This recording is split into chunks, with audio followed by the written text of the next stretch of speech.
இரண்டாம் அதிகாரம்.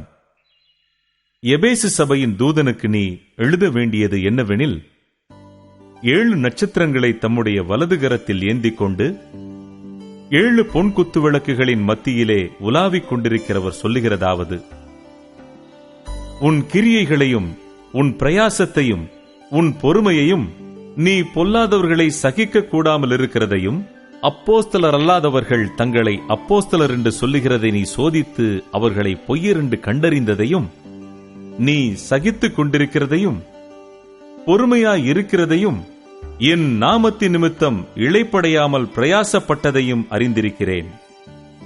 ஆனாலும் நீ ஆதியில் கொண்டிருந்த அன்பை விட்டாய் என்று உன் பேரில் எனக்கு குறை உண்டு.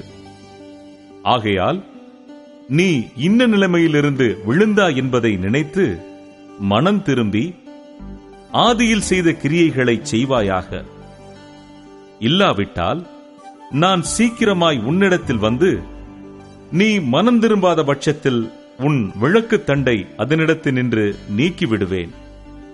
நான் வெறுக்கிற நிக்கோலாய் மதஸ்தரின் கிரியைகளை நீயும் வெறுக்கிறாய். இது உன்னிடத்தில் உண்டு. ஆவியானவர் சபைகளுக்கு சொல்லுகிறதை காதுள்ளவன் கேட்க கடவன். ஜெயங்கொள்ளுகிறவனவனோ அவனுக்கு தேவனுடைய பரதீசின் மத்தியில் இருக்கிற ஜீவ விருட்சத்தின் கனியை புசிக்க கொடுப்பேன் என்றெழுது. சிமிர்னா சபையின் தூதனுக்கு நீ எழுத வேண்டியது என்னவெனில், முந்தினவரும் பிந்தினவரும் மரித்திருந்து பிழைத்தவருமானவர் சொல்லுகிறதாவது: உன் கிரியைகளையும் உன் உபத்திரவத்தையும், நீ ஐஸ்வர்யம் உள்ளவனாயிருந்தும் உனக்கிருக்கிற தரித்திரத்தையும், தங்களை யூதர் என்று சொல்லியும் யூதராயிராமல் சாத்தானுடைய கூட்டமாயிருக்கிறவர்கள் செய்யும் தூஷணத்தையும் அறிந்திருக்கிறேன். நீ படப்போகிற பாடுகளை குறித்து எவ்வளவும் பயப்படாதே. இதோ, நீங்கள் சோதிக்கப்படும் பொருட்டாக பிசாசானவன் உங்களில் சிலரை காவலில் போடுவான். 10 நாள் உபத்திரவப்படுவீர்கள். ஆகிலும் நீ மரண பரியந்தம் உண்மையாயிரு. அப்பொழுது ஜீவ கிரீடத்தை உனக்கு தருவேன். ஆவியானவர் சபைகளுக்கு சொல்லுகிறதை காதுள்ளவன் கேட்க கடவன். ஜெயம் கொள்ளுகிறவன் 2ஆம் மரணத்தினால் சேதப்படுவதில்லை என்று எழுது.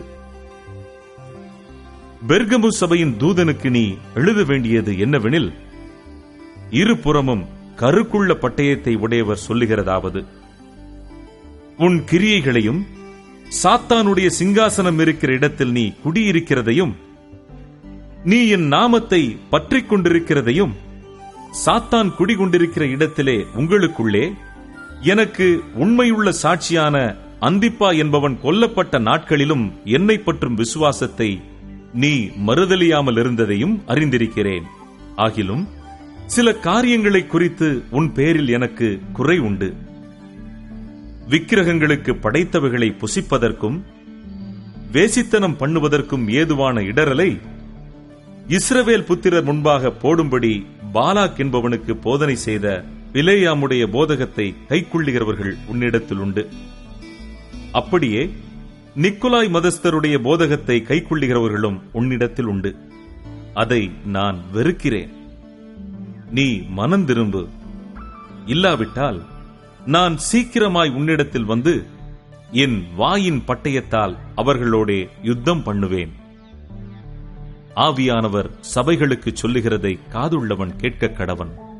ஜெயங்கொள்ளுகிறவனுக்கு நான் மறைவான மன்னாவை புசிக்க கொடுத்து அவனுக்கு வெண்மையான குறிக்கல்லையும், அந்த கல்லின் மேல் எழுதப்பட்டதும் அதை பெறுகிறவனேயன்றி வேறொருவனும் அறியக்கூடாததுமாகிய புதிய நாமத்தையும் கொடுப்பேன் என்றெழுது. தியத்தீரா சபையின் தூதனுக்கு நீ எழுத வேண்டியது என்னவெனில், அக்கினி ஜுவாலை போன்ற கண்களும் பிரகாசமான வெண்கலம் போன்ற பாதங்களும் உள்ள தேவகுமாரன் சொல்லுகிறதாவது: உன் கிரியைகளையும் உன் அன்பையும் உன் ஊழியத்தையும் உன் விசுவாசத்தையும் உன் பொறுமையையும், நீ முன்பு செய்த கிரியைகளிலும் பின்பு செய்த கிரியைகள் அதிகமாயிருக்கிறதையும் அறிந்திருக்கிறேன். ஆகிலும் உன் பேரில் எனக்கு குறை உண்டு. என்னவெனில், தன்னை தீர்க்கதரிசி என்று சொல்லுகிற யேசபேல் என்னும் ஸ்திரியானவள் என்னுடைய ஊழியக்காரர் வேசித்தனம் பண்ணவும் விக்கிரகங்களுக்கு படைத்தவைகளை புசிக்கவும் அவர்களுக்கு போதித்து அவர்களை வஞ்சிக்கும்படி நீ அவளுக்கு இடங்கொடுக்கிறாய். அவள் மனம் திரும்பும்படியாய் அவளுக்கு தவணை கொடுத்தேன். தன் வேசி மார்க்கத்தை விட்டு மனம் திரும்ப அவளுக்கு விருப்பமில்லை. இதோ நான் அவளை கட்டில் கிடையாக்கி அவளுடனே விபசாரம் செய்தவர்கள் தங்களுடைய கிரியைகளை விட்டு மனம் திரும்பாவிட்டால் அவர்களையும் மிகுந்த உபத்திரவத்திலே தள்ளி அவளுடைய பிள்ளைகளையும் கொல்லவே கொல்லுவேன். அப்பொழுது நானே உள்ளந்திரியங்களையும் இருதயங்களையும் ஆராகிறவர் என்று எல்லா சபைகளும் அறிந்து கொள்ளும். அன்றியும் உங்களில் ஒவ்வொருவனுக்கும் உங்கள் கிரியைகளின்படியே பலன் அளிப்பேன். தியத்தீராவிலே இந்த போதகத்தை பற்றிக் கொள்ளாமலும் சாத்தானுடைய ஆழங்கள் என்று அவர்கள் சொல்லுகிறார்களே, அந்த ஆழங்களை அறிந்து கொள்ளாமலும் இருக்கிற மற்றவர்களாகிய உங்களுக்கு நான் சொல்லுகிறதாவது, உங்கள் மேல் வேறொரு பாரத்தையும் சுமத்த மாட்டேன். உங்களுக்குள்ளதை நான் வருமளவும் பற்றிக் கொண்டிருங்கள். ஜெயங்கொண்டு முடிவு பரியந்தம் என் கிரியைகளை கை கொள்ளுகிறவனவனோ அவனுக்கு நான் என் பிதாவினிடத்தில் அதிகாரம் பெற்றது போல ஜாதிகள் மேல் அதிகாரம் கொடுப்பேன். அவன் இருப்பு கோலால் அவர்களை ஆளுவான். அவர்கள் மண் பாண்டங்களைப் போல நொறுக்கப்படுவார்கள். விடிவெள்ளி நட்சத்திரத்தையும் அவனுக்கு கொடுப்பேன். ஆவியானவர் சபைகளுக்கு சொல்லுகிறதை காதுள்ளவன் கேட்கக் கடவன் என்றெழுது.